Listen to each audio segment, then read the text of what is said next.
নমস্কার, আমি মোহাম্মদ শাহিদুল আরেফিন, বাক ও শ্রবণ বিশেষজ্ঞ, এসএসকেএম হাসপাতাল। আজকে যে বিষয়টা নিয়ে আমি আলোচনা করব সেটা হলো যে বাচ্চাদের কথা বলার সমস্যা এবং কানে শোনার সমস্যা নিয়ে।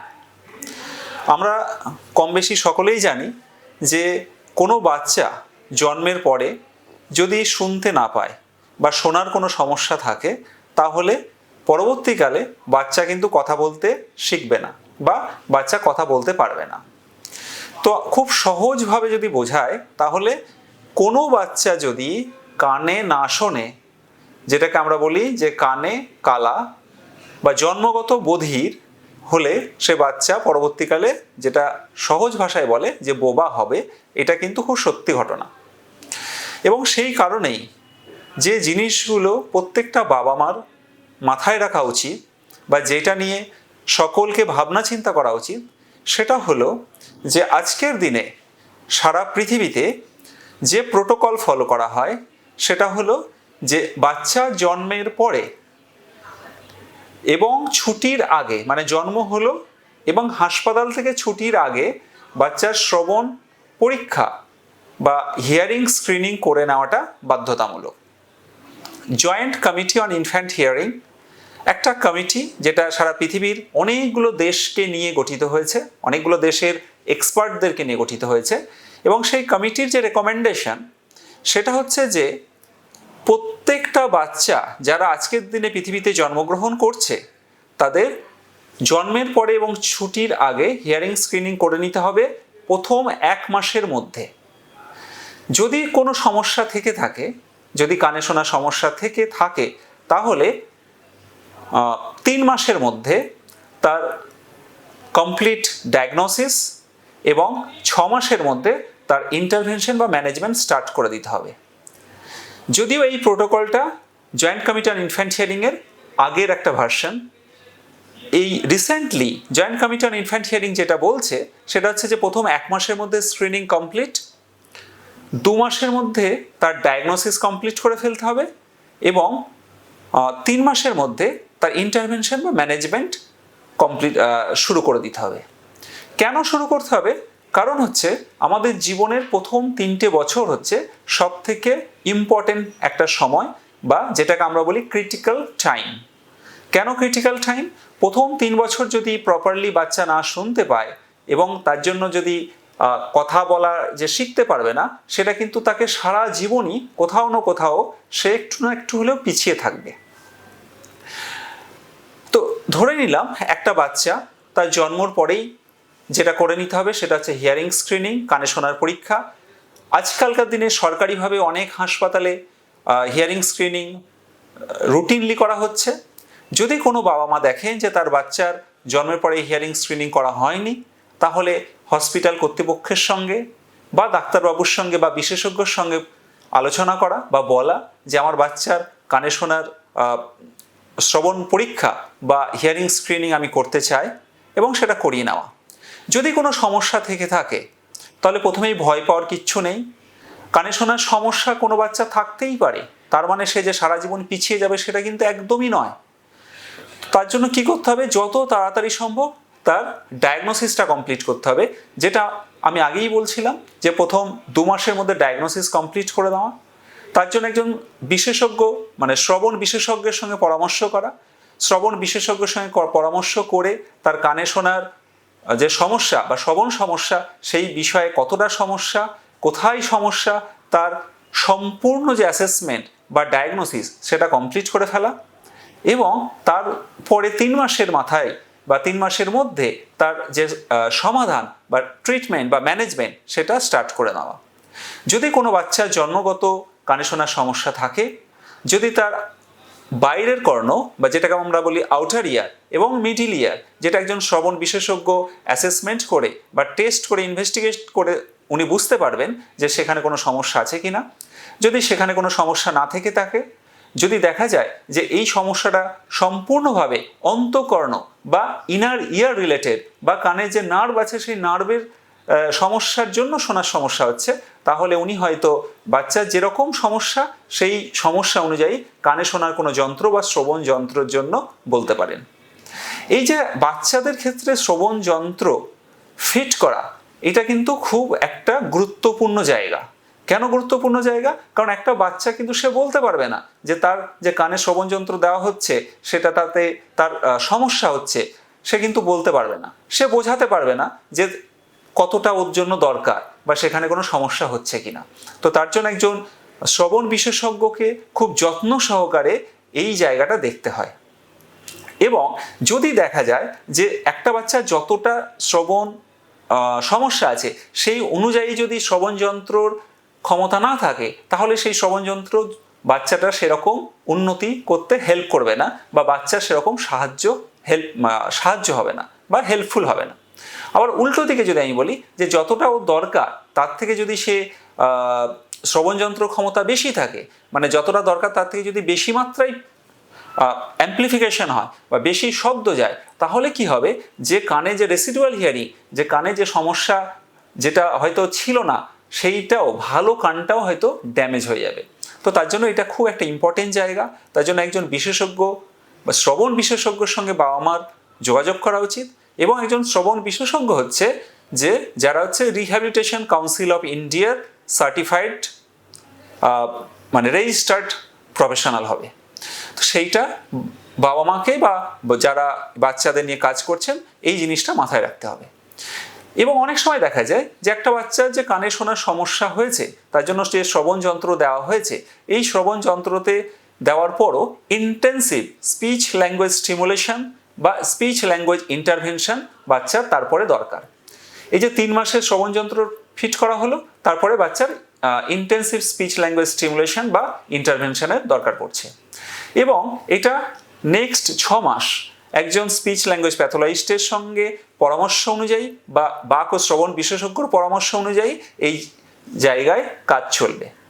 এবং তারপরেও যদি দেখা যায় যে শ্রবণ যন্ত্র বা কানে শোনার যন্ত্রে বাচ্চার সেরকম উন্নতি হচ্ছে না, সেরকম ফল পাওয়া যাচ্ছে না, তখন একজন শ্রবণ বা বাক বিশেষজ্ঞ উনি হয়তো তখন বলবেন যে বাচ্চা যে হিয়ারিং এইড বা শ্রবণ যন্ত্রের জায়গায় হয়তো ককলিয়ার ইমপ্ল্যান্টেশনের দরকার হতে পারে। ককলিয়ার ইমপ্ল্যান্টটা কি? ককলিয়ার ইমপ্ল্যান্ট হচ্ছে, আমি যদি খুব সহজ ভাষায় বলি, এটা হচ্ছে একটা আর্টিফিশিয়াল ককলিয়া, মানে একটা যন্ত্র যেটা কানের ভেতরে ইমপ্ল্যান্ট করা হয় এবং আরেকটা পার্ট থাকে যেটা কানের মানে পেছনে বা মাথা বাইরে থেকে লাগানো থাকে, মানে দুটো পার্ট, একটা কানের ভেতরে সার্জারি করে বসানো হয় এবং একটা বাইরের পার্ট। তাহলে শ্রবণ যন্ত্র আর ইমপ্ল্যান্টের মধ্যে ডিফারেন্স কি? শ্রবণ যন্ত্র অনেকটা অ্যাসিস্টিভ ডিভাইসের মতো কাজ করে, মানে বাচ্চা কম শুনছিল, সেখানে শব্দকে বাড়িয়ে কোন কোন জায়গায় সমস্যা, কোন কোন ফ্রিকোয়েন্সি শোনার সমস্যা, সেই ফ্রিকোয়েন্সিগুলোকে অ্যাডজাস্ট করে কিভাবে শোনানো যায় সেইভাবে কাজ করে।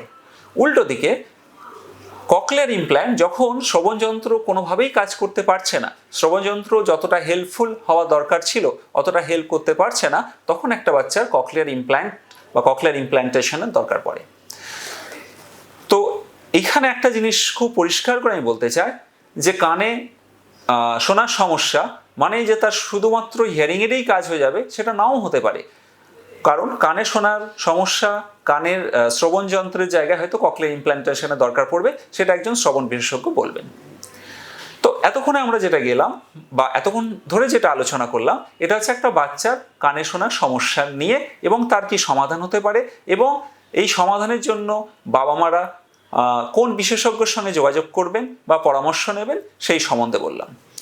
এরপর হচ্ছে যে অনেক সময় দেখা যায় যে একটা বাচ্চার কানে শোনার কোনো সমস্যা নেই, কিন্তু তা সত্ত্বেও তার বাক ক্ষমতা বা কথা বলার ক্ষমতা বা ল্যাঙ্গুয়েজের জায়গায় মানে ভাষাগত এবং কথা বলার জায়গায় সমস্যা আমরা দেখতে পাই। তো এইটাও খুব স্বাভাবিক একটা ব্যাপার যে কানে শুনতে পাচ্ছে মানে যে সে খুব ভালো কথা বলবে এটা নাও হতে পারে। এইখানে আবার একটা জিনিস আমাদের ভাবতে হবে যে প্রত্যেকটা বাচ্চার বয়স অনুযায়ী তার একটা ডেভেলপমেন্ট হয়। যেমন 3 মাস বয়সে ঘাড় শক্ত হবে, 6 মাস বয়সে বসতে শিখবে, 1 বছর বয়সে হাঁটতে শিখবে। একই রকমভাবে একটা বাচ্চা জন্মের পরে প্রথম 1 বছরে মিনিংফুল ওয়ার্ড সেটা প্রথম বাচ্চা বলতে শুরু করে। তার আগে যদি আমি যাই যে 6 মাস বয়সে দেখবেন বাচ্চারা বাপ বাপ বাব্বা, মাম্মা মাম্মা বা দাদা দাদা, এই যে ব্যাবলিং বলা হয়, ব্যাবলিং স্টেজ আসে। তারপরে কিছু একটা তার পরবর্তীকালে যেটা হয় সেটা হচ্ছে আমরা বলি idiom of stage. Idiom of stage হচ্ছে যে ধরুন বাচ্চা একটা ট্রেন দেখলো, সে কু, বা একটা কাক দেখলো তো কা, বা একটা জিনিস পড়ে গেল যা, বা কোনো একটা নোংরা জিনিস দেখলো ছি। এই যে স্টেজ, তো এরকম কন্টিনিউয়াসলি একটার পর একটা স্টেজ, স্পিচ অ্যান্ড ল্যাঙ্গুয়েজ ডেভেলপমেন্টের স্টেজও বাচ্চার আসতে থাকে। যদি কখনো বাবা মা দেখেন যে যে বয়সে যেটা হওয়ার কথা, মানে 1 বছর বয়সে বাচ্চার হয়তো ফার্স্ট ওয়ার্ড চলে আসা উচিত ছিল, 1.5 বছর বয়সে বাচ্চার ভোকাবুলারি অনেকগুলো শব্দ চলে আসা উচিত ছিল, সেগুলো হয়তো আসছে না, বাচ্চা ঠিক করে কথা বলতে পারছে না, বাচ্চা ঠিক করে কমিউনিকেট করতে পারছে না, তাহলেও কিন্তু একজন বাক ও শ্রবণ বিশেষজ্ঞের সঙ্গে বাবা মার যোগাযোগ করা উচিত। কেন যোগাযোগ করা উচিত? প্রথমেই দেখে নেওয়া যে বাচ্চার যে সমস্যা হচ্ছে সেটা কোনো জেনুইন সমস্যা কিনা, সেটা নিয়ে এক্ষুনি আরো বেশি ভালোভাবে ভাবার দরকার আছে কিনা। যদি না থাকে তাহলে খুব ভালো কথা, যদি থাকে তাহলে যত আর্লি ইন্টারভেনশন বা ম্যানেজমেন্ট স্টার্ট হবে তত বাচ্চার কিন্তু ভালো হবে। বাচ্চার কি কি সমস্যা হতে পারে? বাচ্চার প্রথম যে সমস্যা হয় সেটা হচ্ছে ল্যাঙ্গুয়েজ একটা সমস্যা হতে পারে। মানে আমরা যে কথাগুলো বলছি বাচ্চা হয়তো সেই কথাগুলোই বুঝতে পারছে না।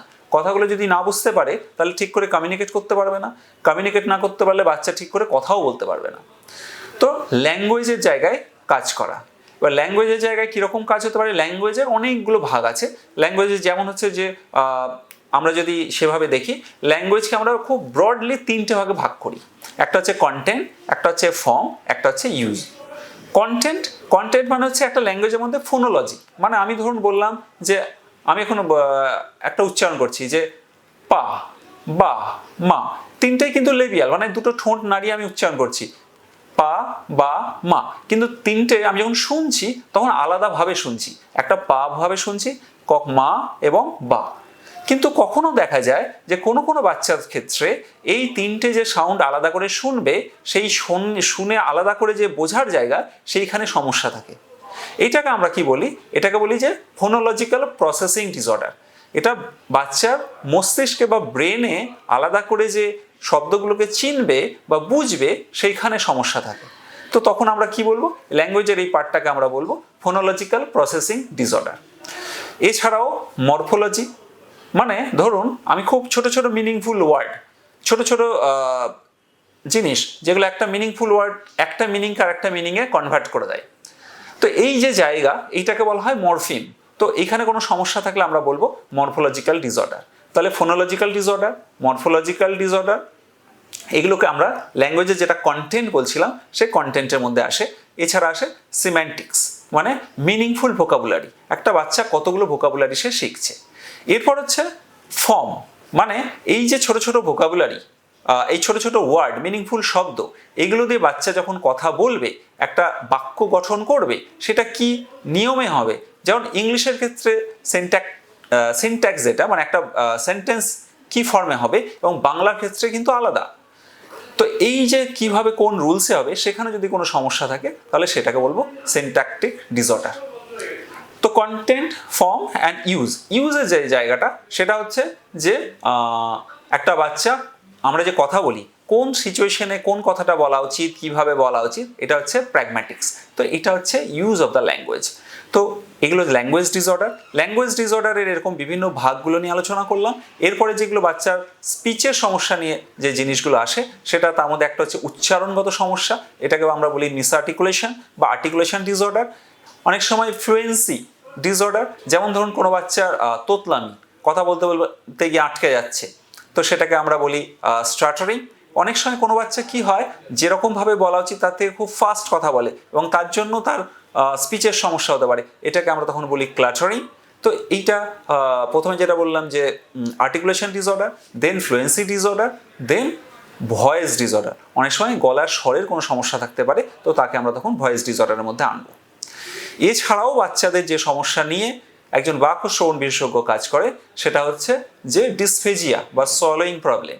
বাচ্চার যদি অনেক সময় জন্মর পরে প্রিটার্ম বেবি খুব ছোট ওজন কম হয় বা খুব কম, মানে যে সময় তার আগে জন্মায়, তো তাদের ক্ষেত্রে ফিডিং প্রবলেম থাকে, তো ফিডিং ডিফিকাল্টিস থাকে, তো সেইটা অ্যাসেসমেন্ট করা এবং তার যে যে সমস্যা, সেই সমস্যার উপর কাজ করা। তো এই যে ডিসফেজিয়া বা পিডিয়াট্রিক সোয়ালোয়িং ডিসঅর্ডার, সেই জায়গায় কাজ করা। তো এই জায়গায়ও আমরা কিন্তু কাজ করি এবং একজন বাবা মাকে এই জায়গাগুলো জানা, বোঝা যে কোন কোন সমস্যায় কখন ওনারা একজন বাক ও শ্রবণ বিশেষজ্ঞর সঙ্গে পরামর্শ করবেন।